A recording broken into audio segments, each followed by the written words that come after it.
ফেরদৌস হাসান কি নন?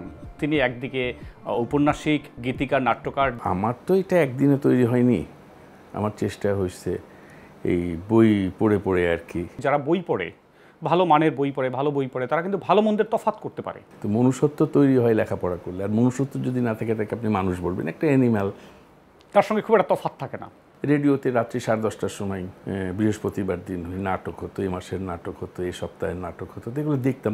দেখো ওইখান থেকে একটা আমার মা বলতো, তুই কি এই দেখতে পাস? যখন নাটকটা বলে হ্যাঁ দেখতে পাই। তাহলে তুই লিখতে পারবি।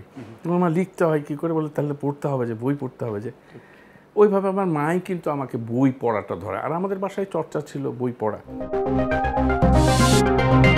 বই প্রতি সোমবার সন্ধ্যা 7:30 প্রযোজক রানা ইসলাম, সহযোগিতায় নিউট্রিলাইফ, পাওয়ার্ড বাই PBS।